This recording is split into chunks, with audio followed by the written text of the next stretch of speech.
Chester, Oh, yes. thank you again for being here with us again at Hepcats Fever. Such a nice, we always have such a nice time when you are here with us. Oh, we had a good time. We always have a good time. It's about Yeah. it's it's about having a good time where everybody, especially in times like this is now. It's crazy. It's crazy out there. It's just the people. I feel that a lot of people out there, especially in the dance community, but as well as any other art community, is of music, dance, or whatever it is, but especially in our swing community, it seems like the morale has gotten really down. Mm-hmm. And some people are scared to go out. And I understand about the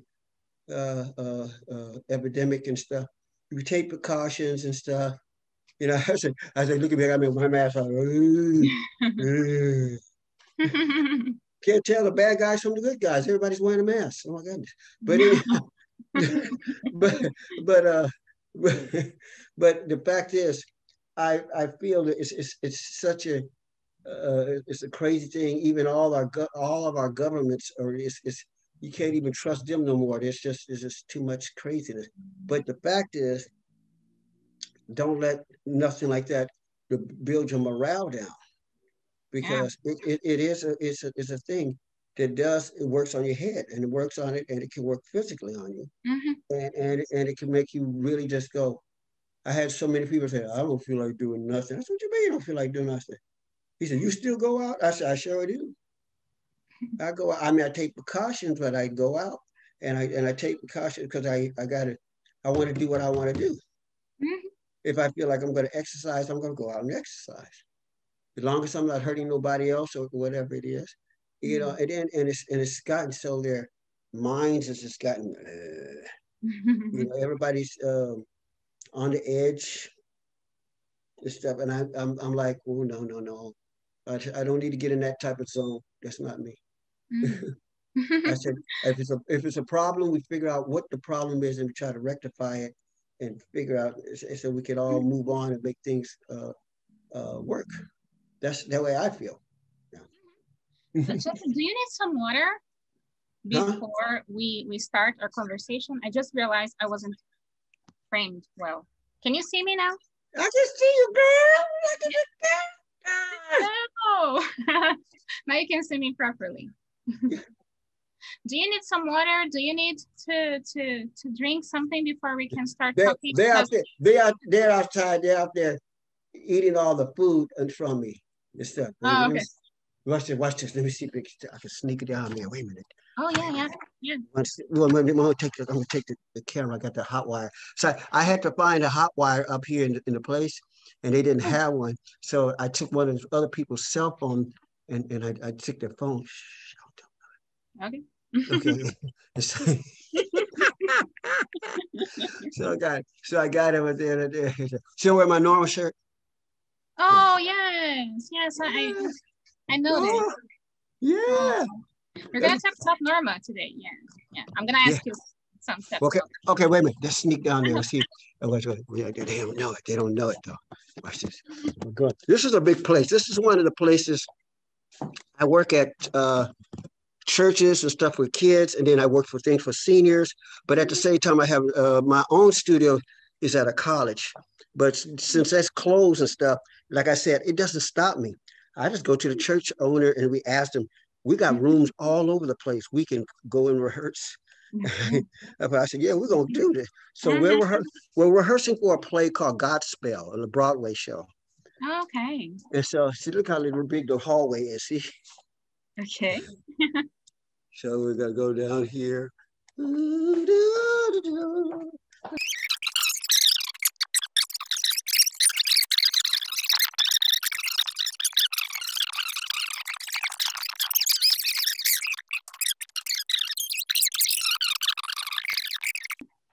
So Chester, I mean, you already talked about this. I mean, you are taking precautions, but you're working, you're doing your stuff. You're working on a Broadway show now, right?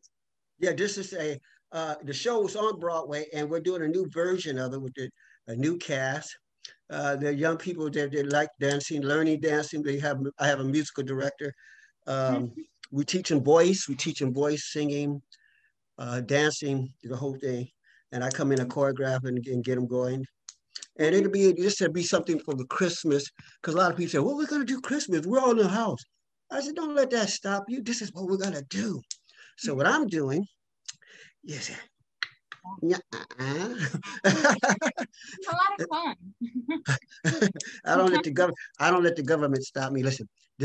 We're gonna do a play. We do two plays, and I got a giant schoolyard, and I changed it into like a theater, outside theater.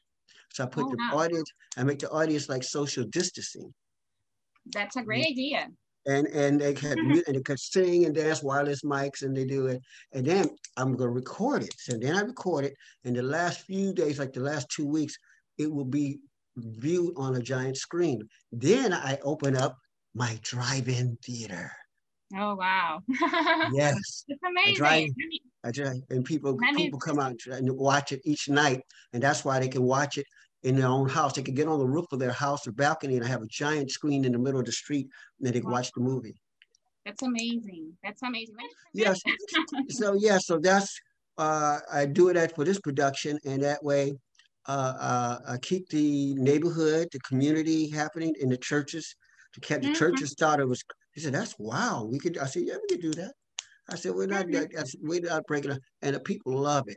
And they mhm. come in handy. I did an outside a drive-in theater concert first. I had a live music concert first for the Okay. first 2.5 hours. And then at night, they left the drive-in open. Then I showed old dance movies and stuff. And the audience went Wow. crazy. Oh, I wish And you could people, and see they're in their cars, honking the horn. Yay, yay. They love it. That's really cool. You know, when I was researching about your career and about your relationship with Brazil and Brazilians, Mm-hmm. I talked to a few people Mm-hmm. and they told me about two projects. And I wanted to talk to you about these two projects because I know that they're very special to you too. Uh, which is the your birthday, Norma Mila's birthday, and Chas Young's birthday in 2018. The Oh show my that God. you directed. I It wanted was called to, the no, please, birthday please. birthday blast. That was called the birthday blast. Yes, because we had two Brazilian teachers there, invited specially by you, and they said they had a blast there. So I wanted to talk a little bit about this project. What was this project in LA, your birthday, and how did Well, this come about? what happened was, well, I've been knowing Norma a long time, many years, and I've known Chaz a lot. And we always did, oh, they celebrate her birthday, and I just celebrate mine. But we always never just sit down and think about it. Wait a minute. My birthday is close to yours. She said, mine is close to yours, and Chaz is close to us. And I said, my God, we're around the same vicinity, really almost like a bubble. And Mhm. so I said, that would be fun. We all should give a birthday party for all of us to do something. So one day, but we, it was it's an idea in the making at first. Then when Chaz got sick one time, he got real sick, and I said, now you know what we need to do? We need to have a fundraiser for him, and I wanted to make a fundraiser for him. And I said, yeah, I'm going to do a fundraiser for Chaz so we can make so I can pay his medical bills and stuff like that. And I was thinking about it. Well, when can I do it? And my brain was going, oh God, what I'm going to do. Then all of a sudden, I said, I got an idea. Why don't we do it on all of our birthdays? And Norma said, yes, that's it. Do it. That'll be a big birthday blast. All of us, and then we can and hook up with a lot of stuff. So I had my orchestra there, my 18-piece big band. I had, believe it or not, rhythm and blues band, rockabilly bands, and everybody came. They said, yeah. I said, yes, I wanted to be a birthday blast, but in order to celebrate the different decades of the different genres of the jazz. Like they do Norma's. We did Chaz Young, so Chaz was a jazz man. So we did all the jazz dance stuff, and we had classes during that day. So we had classes all during the daytime. And they had Chaz. Uh, he taught several classes, and I got him on film. And I remembered him. He came in there, and he remembered the steps, and the people went, wow. Denise Showles, who used to be his partner, she flew in and she danced it and danced it. It was called Jazzing with Chaz. And then they had another class with it was really the whole day of different jazz steps. And then we taught some of the classes that Norma wanted to do. Because the last few years of Norma's life, she choreographed. She doesn't like to dance, choreograph, or teach, but she will teach you. She was read down and start thinking, like she recreated the trickeration. And a lot of people did the trickeration, which was nice, but they did a course and a half. There's really 6 courses to it. It's a long one. There's 6 courses to it. Long, yeah, I know the short version. Mm-hmm. I mean, it's so, a minute and a half. Yeah. So this other one is like, ooh, boy, 6 courses. So we decided to do that. We did trickeration. We taught isms. That's another dance she did. The breaks. Give me the beat. Wait a minute. A dig swing. That's another. It can be done with 3 ladies or 3 men. It's like a trio section, jazz and tap and stuff. I dig swing. That certain beat, right? The beat, da da da da da da da da da. I mean, it's really class. And she was coming up with all these incredible dance numbers and stuff. But she would sit down. I would go to her house in Florida, and she would describe the step, and I would do the dance step. She said, "Okay, now choreograph it just like this," and I would put them up. So yeah, so that's was that whole weekend, 3 days of dancing. And people had dancing, then dance classes, and it became a gigantic. Francisco was there, and what's another young lady, Veronica? Yes. Yes. They were killing it, boy. They got out there, they danced their brains out. People were like, what? Yeah, man. They specifically told me about the choreography process, because it was crazy and it was amazing, according to them. Yeah. We had the choreography, and the choreography was just a knockout. It was really, intense. And he met, and they had the Hollywood Hot Shots there, and a lot of different dance group. Los Angeles, LA Posse was there, and it went good. It went fantastic. It was a good. I was glad because Chaz had some people from Vegas that came down, and it was a chance to the dancers need to meet other dancers and get a chance to communicate and get together and make it happen. A lot of people just stay in their own bubble, and that's just it. But it's. Yeah. Let me translate. I was going to ask you, actually, my first question was about your career and how you decided to become a dancer. I think most people know about this story, and I don't know if you're tired of telling it, but I think it's a special, especially the part about the broken car. Oh, yeah. Yeah. Can you tell us this story? Yeah, I'll tell you quick. Like I said, everybody thought I was a dancer all for a long time. I was not a dancer for a long time. I'm a storyteller. I'm a filmmaker. Oh. I started off as I was a film editor at the age of 11, and I was going to a place in Hollywood called Barnsdall Park. And that they trained us in film editing, lighting, and everything else. But through that, I was doing documentaries. And I was doing a thing for the Philadelphia Ballet Company. And they came to town, and I was one of the cameramen that was hired to do the documentary. And that started my curiosity in the world of dance, because they were doing different forms of dance, and I wanted to know the different things, and I wanted to know the contribution of Afro-American dancers. And at the time, the guy said, he said, well, that's called vernacular form. I said, what? Vernacular form? I didn't know what that meant.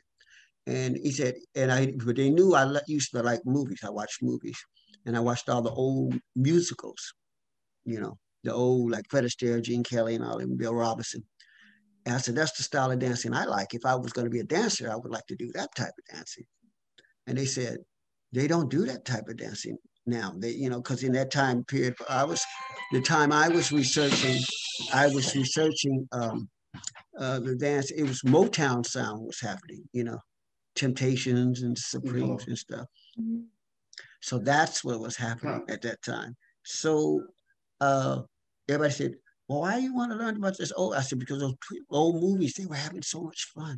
December 7th. They're having so much fun. And I said, that's what I want to do. If I'm going to be a dancer, that's what I want to do. And that started me on being a researcher, trying to find out where these dances happen to, who knows these steps. And a friend of mine a lady named Angela McIntosh. She said, I know you're looking for somebody. There's an old man who works at this place, and he's teaching tap. And I know you've been wanting to take tap so bad. And I was taking it from schools where there was nothing like the movies. And the place was called the Intercity Cultural Center. And I went to the place on Wednesday night, and he was not there. I was wondering how come. So I rode my bicycle away, and I had my little tap shoes on my bicycle. And then I rode down the street, not too far away. There was this guy in the middle of the road trying to change the tire. Nobody helped him. Cars were just driving by. So I said, let me help this guy out. And I helped him out. And when I was putting the tire on, he looked on my bike and saw the shoes. He said, oh, you're a hooker. I said, what? A hooker? I said, he was calling me a hooker or a heifer. I don't know what I didn't know what he was called. A hooker. So, yeah. And I said, what is that? And he said, oh, that means the style of a dancer. Oh, really? He said, I tap dance. And I said, oh, really? Yeah, I didn't believe it. Nothing. He said, yeah. He said, you really want to learn something. Thank you for with my tire. He gave me his card. Call me when you're ready. I said, what? Call me when you're ready to learn. I said, okay, I will. So some weeks went by, and I was still doing research, and I was getting mad. And my mother said, you know what you should do? You should take this man's offer up. You never know what it might be. I said, okay, Mom, I'll do what you tell me to do. So I went over his house, rode my bicycle, went over his house, and knocked on the door, and he opened the door and said, oh, you made it. You ready for your first lesson? I said, yeah. And we walked in his house, and he had a rug, and he pulled the rug open. And he had a wooden floor, and he said, okay, show me what you got. Show me what you know. So I thought it was some hot stuff because, I was just taking dance lessons, but it was nothing like the style they do. It was like at a little school, like that type of thing. But I thought I was, hot stuff. So I got up there and did my little ding, ding, ding, ding, ding, ding, ding. Okay. And he looked at me real funny. Said, He said, try this. And he got up there and his feet went everywhere. I said, mine doesn't look like yours. He said, if you want to learn, I really want to learn, you got to put some time in it. And that's where the magic happened. So our friendship became, I stayed with him for 2.5 years. He trained me. And I didn't know, I just noticed he took me everywhere, all his friends. And I was wondering, all his friends knew how to dance. I said, God, all these guys know how to dance. I didn't know that. And come to find out, he was the same guy that I was trying to look at the place, but he wasn't there because of the cart got stopped. Okay. And I said, and so I would go to his class on Wednesday night, and we would dance 7 hours straight, from 5 o'clock to about 1:30 or 2 in the morning. Wow. Just tapping and had different celebrity people come in. But all this time, I didn't know who the man was. We were just dancing. He was just a good friend. We hung out and just had a good time. He told me steps and told me what to do, what not to do, how to do, And I got up there and said, okay. Then late one night, I turned on the TV set, and there's this great, brilliant musical on. And it had Bill Robinson. Bill Robinson, they call him Bojangles. He's the one who worked with all the old Shirley Temple movies. And he was in it, and it was really different because it was all Afro-American cast in. And in them days, they didn't show Afro-American people a lot in movies and stuff. So I said, wow, everybody in this movie can dance. Everybody in this movie can sing. And I said, at the end, these two guys come flying down the steps, doing splits. And I said, oh my God, who are these guys? I said, they're fabulous. I've never seen that style of dancing in my life. And then I told my friends the next day, did you guys see that movie last night? They said, what are you talking about? It was good. And I said, no, you must have been dreaming. There's no black people on TV. I said, no, it was. They didn't believe me. Then when I came back to take a lesson from my teacher, he said, what's wrong? I saw this movie with all these guys and they wouldn't believe me. And I explained it to him. They had Bill Robinson in it and Lena Horne. And he said, wait a minute, hold on a minute. He pulled out a drawer and had a photograph in it. He said, were these the guys? I looked down there and said, that's you. And it was him. And it was him. And his name was Fayard Nicholas of the Nicholas Brothers. And that's how that started my career. He was the one that started me in the dancing. And you just realized years later, how years, about 2 years later. Wow. And then you were his apprentice? I was his I'm his protege. Oh wow. That's I'm several different people's protege, because in that time span, nobody was doing vernacular dances. And that's why I laughed at some of the festivals they had. Like, they had a big resurgence. They said, the resurgence of swing, when did it happen? Well, in the harangue, around in the late 80s, or around in the late 80s and 90s. In London, they had it in the 80s and stuff. I'm talking about, I was doing it, golly, 70? That's almost 15 years before the resurgence. Wow. Yeah, wow. I was doing, and I had my company after that. My company came after that. My dance company came after I learned steps, because I was with Fayard for 2 years. Then he introduced me to Clarence Landry, who worked with Duke Ellington's orchestra. And he had a group called the Hi-Hatters. And then I was with him. Then he taught me syncopation rhythms of different rhythms. And then from him, I learned Esmond Mosby taught me comedy and eccentric dancing. And then from him, I met a lady named Frances Nealing. She taught me chorus girls dancing. Then after that, I met a gentleman named Carlos Fluchet. He taught me Afro-Cuban.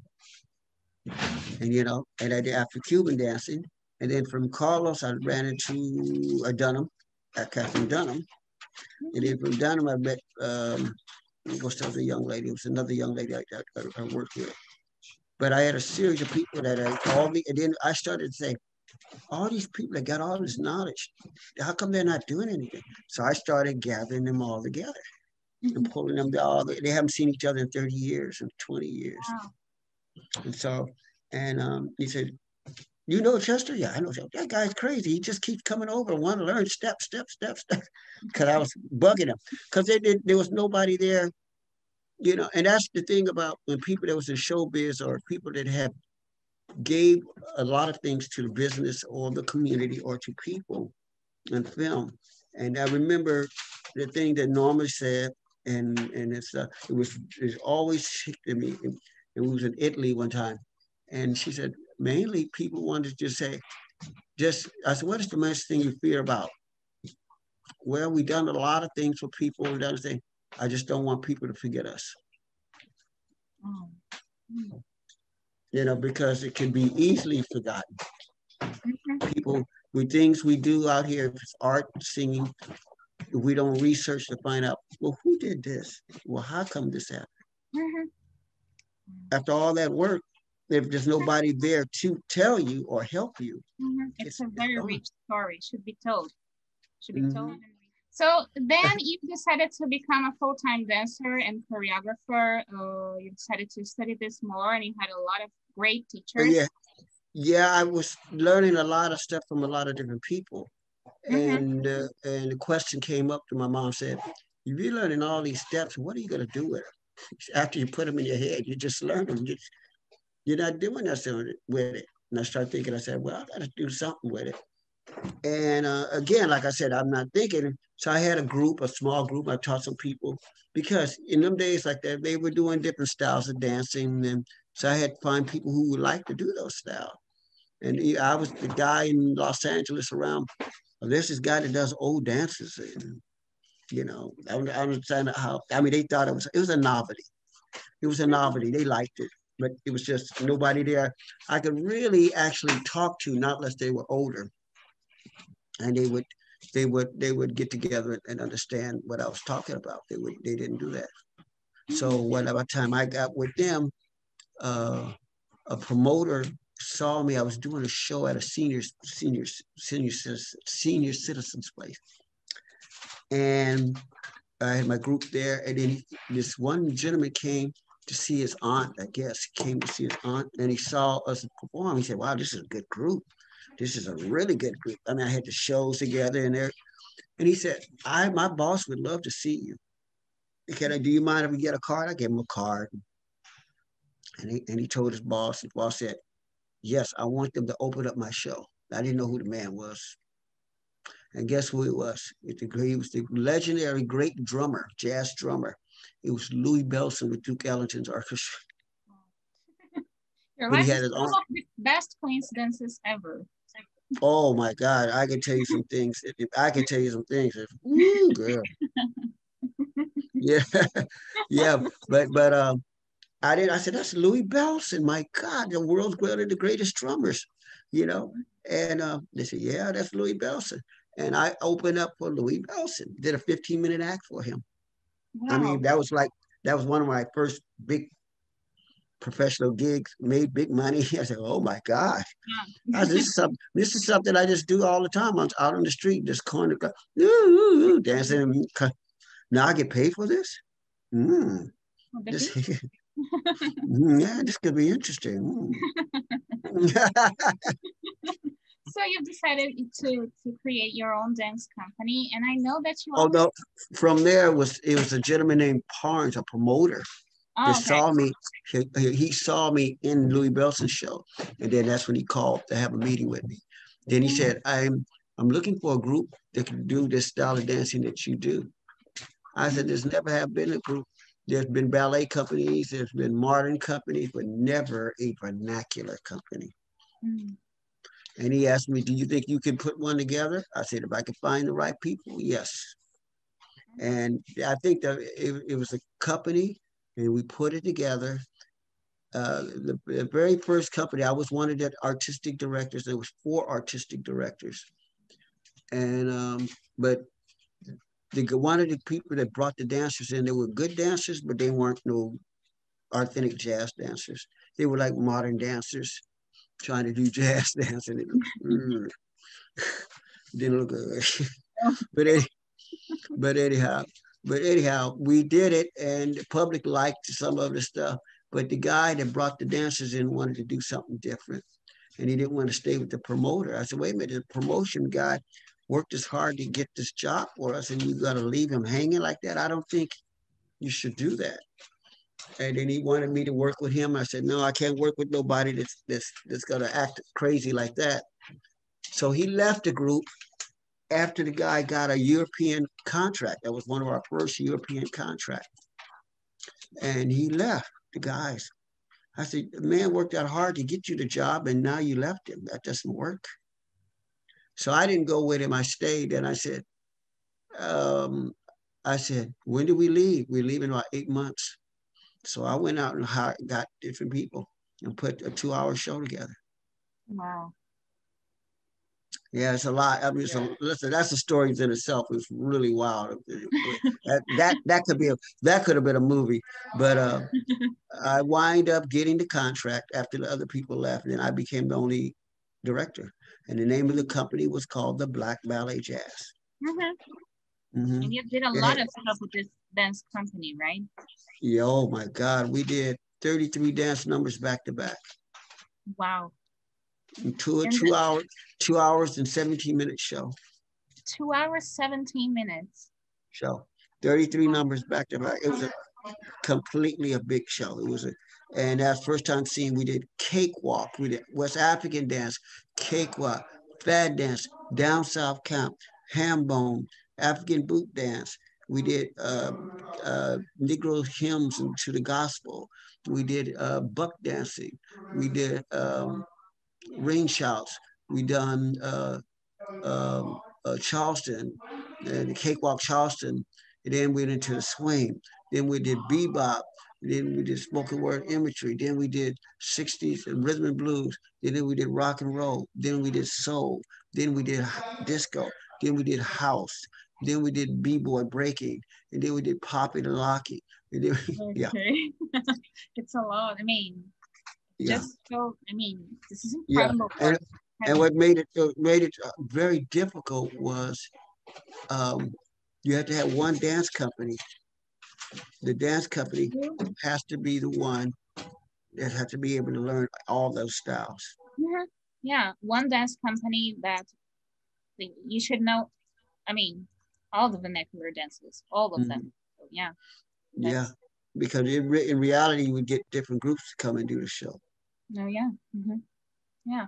Uh, uh, Now going forward a few years, I guess, I wanted to talk to you about your work with Norma Mueller because I do know that you've been friends for a very long time, and you work with her especially in LA and during the Herang dance camp. Mhm.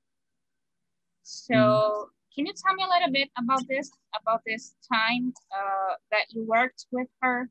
I mean, how did it come about? How did it start? How was that like for you? I met Norma, and very first time I met Norma was in '76,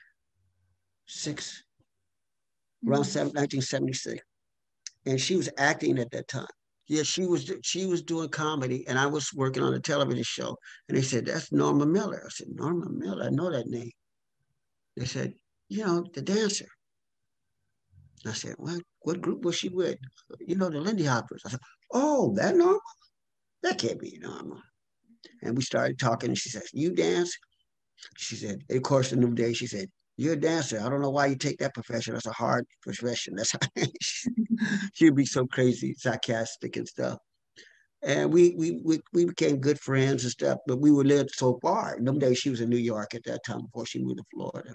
mm, I mean, yeah, she lived in New York, then she moved out of there and went to Las Vegas, and then went to Florida.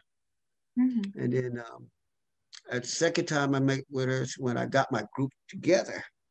And she said, "Who is this group going around town doing?" And I went to New York and I saw her. Then I saw Frankie then. We were at the Cat Club. Yeah, that was it. And that was during the time the resurgence of swing was happening. And they said, "Yeah, but he's been dancing long before that." mm. Yeah, so that was fun. That was one of my first days. And we were just great. I mean, just good friends because I learned a lot from old timers. They see you really trying your best to do something. They will work with you, but you have to really go for it and make it happen. I got a chance to work with a lot of people like the Nicholas. Before I was with I was the Nicholas's protege. I was a lot of other people's protege. But I found out during that process of time was before I came, there was two other people, and they would dance, but they didn't go all the way through with it. They just danced a little bit and clown around, and that's it. They didn't do nothing with it. I was the only one that did something with the dance form. I did, and that's something I didn't even think of myself doing. I mean, took the dance, start writing production, start making production, trying to preserve the dance, start writing stuff out, and just started doing it for myself. And it became a thing that this was supposed to be a hobby, but now became a job, and it worked. It pays off. I was getting more jobs doing my hobby than my regular job. I would get a call. They need you to come dance. Why they want me to dance? They want you to dance. They saw you dance at this place. Just go. So I'll go and get paid. And oh, that's that guy. Come on in. I was I got in clubs free. Mm. I was a celebrity. I'm like, yeah, I heard you that guy that does that stuff. I said, I guess I am. I guess. Yes. I just come, but then I noticed when I started touring and doing other stuff, and the people really enjoy it. And he said, "Don't you understand? Entertainment is for people to enjoy themselves." He said, "This is what you guys are giving to them." So I started saying, "Okay." So I said, "Hey, if it's cool to make people happy, that's no problem with me. Come on, let's do this." Well, I mean, it was yeah. What else? Hey, you know, I'm a clown anyway. I like to clown around. make Oh. people crack up, you know. So I said, okay, let's do this. And I would have fun. I mean, I would be fun, you know. And then sometime, and a guy said, you have to be. What I learned this from what's one of my teachers, because I was like the throw around kid in the thing. I was Fayard, then he threw me to Frenchie threw me to Esmond threw me to this. Then I got thrown to John Bubbles. I became his protege. He had a, a, a gentleman, but he never did dance. He didn't learn none of this stuff. So I learned all the John Bubbles stuff. I even Mhm. learned Willie Colvan. Have you heard of Willie Colvan? No. Oh God, you got to remember who Willie Colvan is. Woo! Willie Yeah. Colvan. Maybe it Willie sounds different. Willie Colvan. Remember that name. Okay. It's Mhm. written down. Okay, you got to remember that name, Willie Colvan. Willie Colvan was the first Afro American that had his own school on the MGM movie lot. Now you heard of MGM, right? Uh-huh. The big Studio. they used studio they used to make musicals a long time ago. Uh-huh. Willie Colban was the guy that taught Eleanor Powell, Fred Astaire, Ann Miller, all those people on the lot, but nobody tells them their name. Yeah, this is all history stuff. These are all history stuff, but nobody talks. Wow. That's wow. You know, and I used to go over his house. I got pictures of him. I got videos of me and him dancing. Wow. You know, I used to go over and I see all these great movie stars would come over and yeah. Mm-hmm. And, That's and I was with them and and all of them began to know who I was. They said, oh yeah, Chester, go ask Chester. He knows how to do the step. I showed it to him and I would show it to these people. I would get a job. People would say, oh yeah, he knows that step. And they would fly me in or call me in. I thought, mm-hmm. okay. So I said, dang, this thing's becoming a but when you're performing as a performer in your art form, Mm-hmm. it you have to be real with it. And that's the way I tell like my actors, if you're singing and dancing, if you don't believe in it, it's not for real on stage. It doesn't Mm-hmm. work. You got to find something that's an emotion or something that makes the dance come alive, something that makes the element come alive. Wait a minute, let me plug this thing up. I didn't want it to go back. So then you decided to become a full-time dancer because you were getting too, Jobs a lot. yeah, too involved in this career. I mean, and it surely was more fulfilling for you. Yeah. I mean, Yeah. you really loved it. I mean. Yeah. Yeah. It was big. It I put it as an eye opener. It was good. Anytime you got something that's gonna get a chance to go see the world, Mm-hmm. You do. I'll take advantage of that. Yeah, yeah, that's amazing. And I wanted to talk to you about the times that you went to Brazil Mm-hmm. because you've been in to Brazil. I mean, 3 times, maybe four. I was in Brazil 1, 2, 3, maybe four, 3 or 4 times. Yeah. Yeah, Mm-hmm. and Very, very exciting. yeah, Very, very, very exciting. yeah. I I mean, mean, very, very colorful, very exciting, having fun, good people. I mean, it was I mean, the energy was just, you know, when I told my friend, I'm going to Brazil, they said, you're going to Brazil? Said, yes, I am. What do you think I go? And the first thing everybody out here in Los Angeles say, can I go? That's how you gonna go. They was about you gotta stay, you gotta stuff themselves in my bag. oh my God. Oh. Oh, oh yeah, because that's like the biggest thing out here. That's the biggest thing. I mean, every guy, I gotta go to Brazil. And I do know that you've been here in 2011 because of Yes. this event called. Oh, I remember when we went to Brazil, we starting to do swing. We just started to do swing out there. Uh-huh. And I remember it was we were in Harang, and Elliot Donovan was there, Elliot and some more, and we had a little team called the Mission Impossible team, and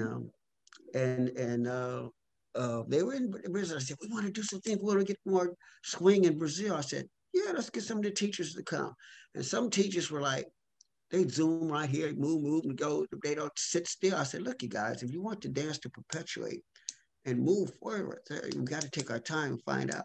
So I said, yeah, let's start teaching them. So we started teaching more people from Brazil this the dance steps so they can have their own organization and stuff.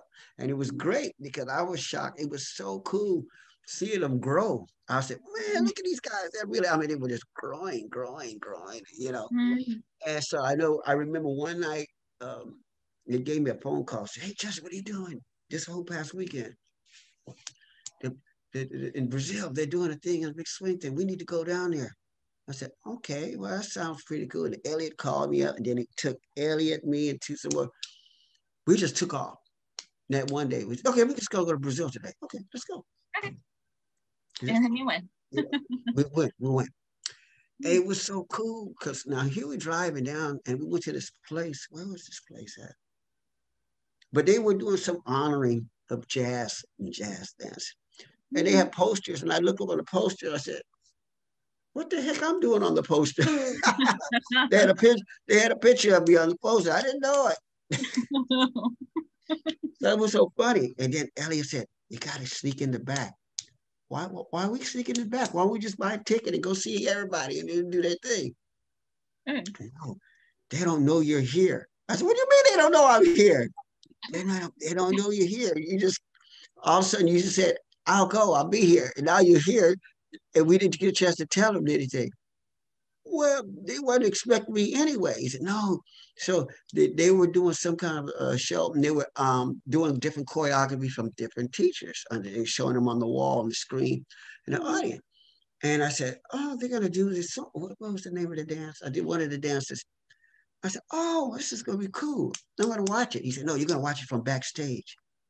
What? And when they go on stage, I want you to walk on stage and do the dance with them. They didn't know I was there. Oh. They didn't know. I said, oh, it's going to be one of those things. I said, okay. So I waited. They hid me from everybody. They just hid me from everybody. And then they came on stage and they were dancing. Da, da, da, da, da, da. They did an introduction at the beginning first. And they showed, I think they showed some clippings, pictures of me on the wall, on the screen. Wow. People going, ooh. Then all of a sudden, they go into the dance. People say, "Way!" They do that. People loving it. So in the middle of the dance, I run out in the middle of the dance and start dancing with them. And they start dancing. They stopped it. What? How did you get it? What? It was so funny. It was so funny, and it was so much energy. They just stopped. They went crazy. And then we just started doing one dance number after another dance number about for 10, 15 minutes on stage. It was just ad lib. And the audience was like, gone crazy.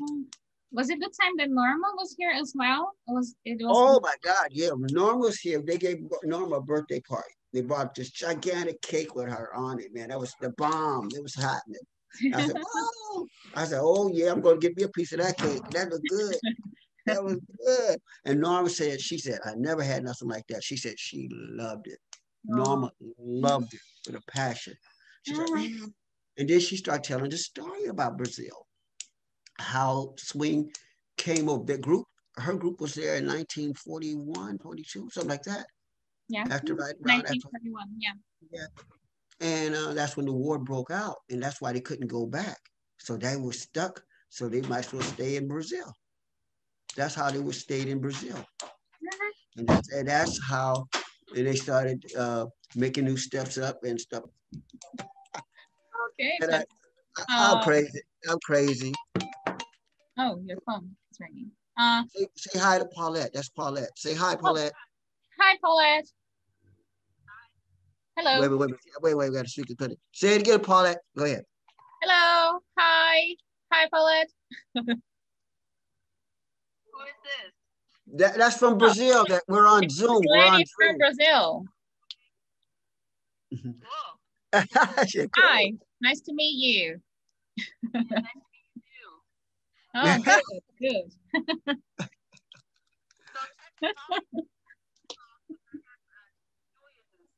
Okay, okay, okay. I got you. I'll call you back. Okay, okay. She's the one that did the American Lindy Hop Championship. Oh, Francisco is telling me that she is the organizer of the American. Yeah, that was her. Yeah. It was really good, boy. I said, I can tell you one thing. Brazil really represented. Really? Yeah. They really represented. I can tell you that now. And everybody was talking about, and I was on another interview, guys, who was talking about dance communities. And I was saying, I said, yeah, well, everybody have to understand and work with a lot of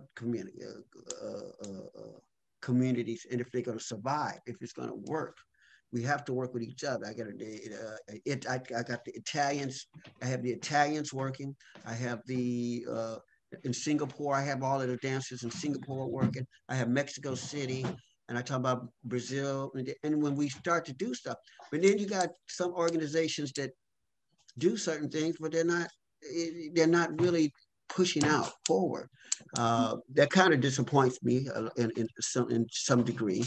The way of the way that the dancing scene has been going around, and some people say, "Well, we need to do this to do that." I said, "Wait a minute, now, you guys. We need to perpetuate the dance and encourage new dancers, work with new dancers. The way they teach nowadays is not really the way they teach. They're not giving nobody nothing.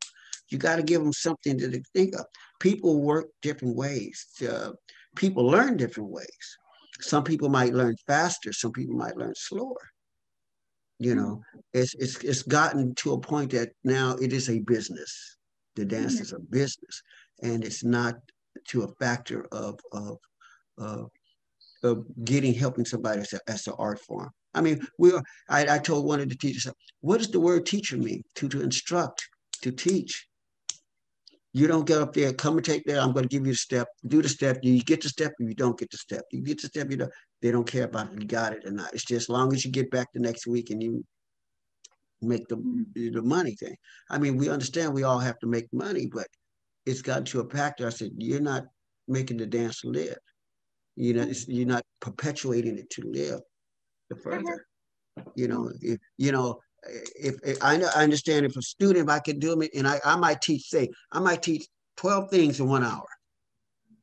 If somebody's slow, at least if they could get one or two things, that's one or two things they didn't get when they came in. They didn't have. And that's what you got to do. You got to make sure, and you got to correct them. You got to say, that's right. Nope, that's wrong. Don't leave them out hanging. That's wrong. It's a lot of things you learn. And I say that because I say that for the instructors, those who are going to be instructors or teachers. You should be able to remember certain things. So what is your job as instructor?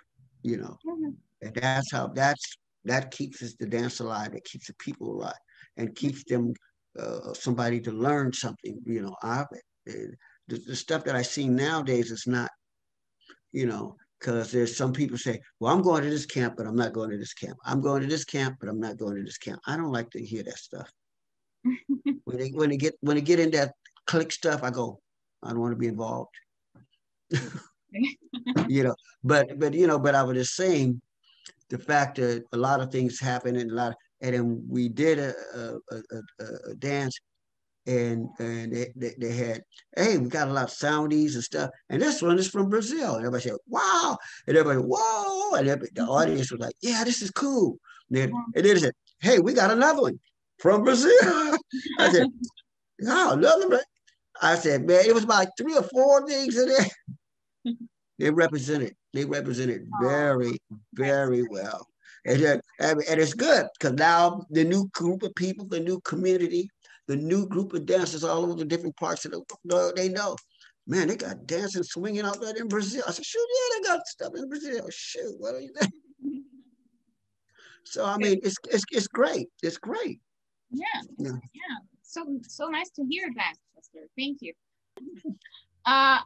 We have 2 minutes to Okay. finish this because we have Okay. our virtual party after me. Oh, Yeah, we're gonna dance a lot. We're gonna have competitions and showcases. I mean, it's gonna be amazing. I know it's gonna be great. You guys are keeping it happening, and I'm glad. I love it. Oh, thank you. That's so nice to hear from you. And you are an inspiration, Chester, for many, many Brazilian dancers, and not only Brazilians, but I'm gonna focus here on Brazilian dancers. I've heard so many good things about you when I talked to my fellow dancers about you, about your work, not only in Brazil, but when you were in LA, when you were in Herräng, when they met you at Gadet as well, the festival in Sweden. And yeah, that's a whole other conversation that I think we should have. Okay. But I just wanted to listen and to know if you have any final words for us Brazilians, any piece of advice, anything that you want to share with us, so that we can wrap up this conversation. I just know I'm just glad that you guys are out there, because you guys has always been on my mind. I was telling Elliot and stuff. I said, man, we got to go back to Brazil. We got to get back to Brazil. We're working on and wanted to do some things in Brazil. I want to do some things, not only to dance wise, but concert wise. I want to do certain things that, like bringing my orchestra there. I want to bring my band there. I want to bring certain things there. And then Francisco and I was talking about doing something on the Mardi Gras, or the day. I said, well, what part? Do you want to create a show that they might can insert inside of the festival? We could do something like that to show them that we can put a show together, or put a monster show out there. I think it would be very, really good. Plus, I'm working on the television station that we're broadcasting, so it will be something that we can luckily, so that we will be broadcasting. We might want to do a live broadcast from Brazil. I can get the station. We can get the station, because I'm working on having my own platform that you can go on, like HBO or Showtime. Then it hits other parts of the globe. It says live in Brazil, live Brazil. We're doing the so-and-so concert in Brazil. Boom. I can only imagine how amazing that would be. I mean, and I think that'd be fun.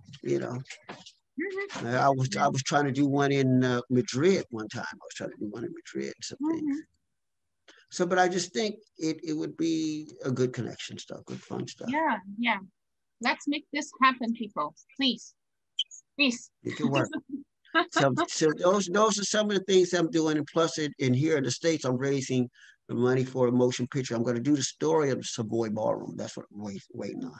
Wow. So I want to do that, and I'm doing it. It's about 2-3 things I got from Norma and different people. I got largest collection of films, and I want to do that as a motion picture. And I'm going to do the story of Central Avenue.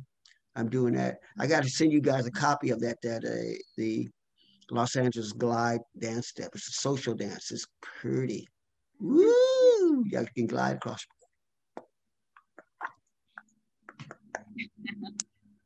That's wow. Oh gosh. I mean, there's so much room for so many special things. And it can be done. And it can be done. Look at that. Oh, look at that. My man put a heart up there. What's that? Grab it. Thank you so much, Chester, for this conversation, for the class, the amazing class. I mean, I just have one question for my fellow organizers. Do we have time for questions from the audience, the virtual audience? Please, can someone answer me? Because we do have questions, and I don't know if I can ask you or let people ask you. Yeah. So please everybody, please. Chester, I love you. I love you too. Oh man. Well, anyway, I think we do have 2 minutes. So Gui, please. Guilherme has a question. Chester? Huh? Who? What's up, Chester? Yes. This me? Oh, where you at? Where you at? I'm here. Okay, well, I got a whole bunch of people. I'm trying to find. The black guy with the orange. Oh, there you are. Yeah, I'm here. Yeah. What's What's up? What's up, little man? Yeah. I have it's a quick question that I have asked you once when you came to Brazil. It was 2017, Lenny. Yes, sir. 17. Yeah. What? Yeah. I asked you a question, and this was one of my favorite moments on Hat Cats Fever in every edition. I asked you, what made you, what get you inspired to keep dancing and to keep creating and to keep studying and doing stuff? And you told me something that I never forget, and I always use that, to look people, to see the people dancing, to look what people are doing, to look at the people. And you pointed to the people dancing, and you said that those people dancing inspired you. And in every party, I am looking at people dancing and trying to follow this piece of advice. And I'd like to ask you, what keeps you moving now in quarantine? Because I'm having a hard time with dancing and working with that. I know it's crazy, man. That's what I was saying. I don't know if you heard me at the beginning. I was talking about we're in a society of, we're living at crazy days and times, and this type of thing could make your morale or try to break your spirit down to make it encloses you. A lot of people say, "Oh, I'm just staying at the home." But no, that closes you up. We got to remember, we're all human beings. We're made to fluctuate. Sometimes we like to stay at home. Sometimes I want to get out. The body moves. It feeds. And I think it's an eye opener for a lot of people because we feed on the energy of other people. That's what we are. And we're just now noticing that. And you say, "Damn, I'm getting more like this. I'm getting stir crazy in the house." Hey, I find stuff to do, and I find out other stuff, and I walk out there. People think I'm nuts. But I take precautions because I got to watch out for things out there. But I take precautions. Like I said, I'll make my regimen. I'll make it. Okay, I'm going to do this today. What else I got to do this today? And sometimes it's kind of hard. See, I work at a university. I teach there. I'm not teaching there now. So I do my other things. I relate on, what else I'm going to do? I'm going to jump into this now. Boom. Then I make things happen. Like if I can do something on Zoom, I can create something happen on Zoom. Like in Halloween, like tonight, I'm doing things with the kids. The kids don't know what to do. It's going to be kind of hard for them to go out and stuff. I said, okay. So I'll go out and look for a lot. And I'll create, like I said, I'll build an outside movie theater. I'll do things out there and just create it. Long as I'm in the right rules, they don't stop me or something like that, I'm cool. And they get a chance to say, "Hey, I went out the other day and I just I was listening to some music and I got a chance to do this and movement." And you make it. You got to keep your creative juices flowing. You got to keep it going. Don't let nothing hold you back. You got to keep that positiveness because, like I said, we're living in trying times. You got certain people that don't want to do something. You got certain people that are just crazy out there. Chester, thank you. Thank you so much for your attention, for your kind words, for your stories. We don't have much time. We don't have any sorry, but the conversation was amazing. The class was amazing. Thank you so much for being here with us. Again, we love you. Oh, love you. And we got to make it happen. And I will keep you guys definitely in touch what we're doing. And like I said, if we get the station up, we'll get the station up.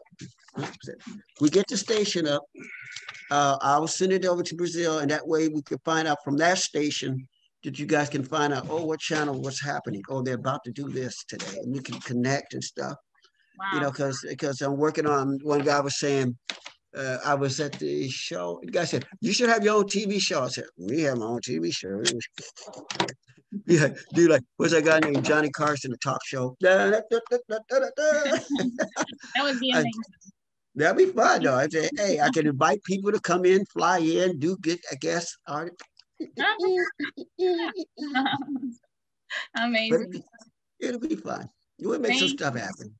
And Yeah. you know, and it's been a pleasure. Everybody in Brazil, just keep swinging. Don't let nothing get you down. Stay creative and keep going, because this atmosphere is not going to happen. It's not going to be long. I hope not. I pray that it don't. And we'll make it. And we'll keep, long as we stay in contact and we keep things happening. Okay. Yeah. All right. Thank Okay. you. Stay safe, you guys. I talk to you. Hey, Chester. Bye bye. Okay. Bye bye. Later on. Yeah.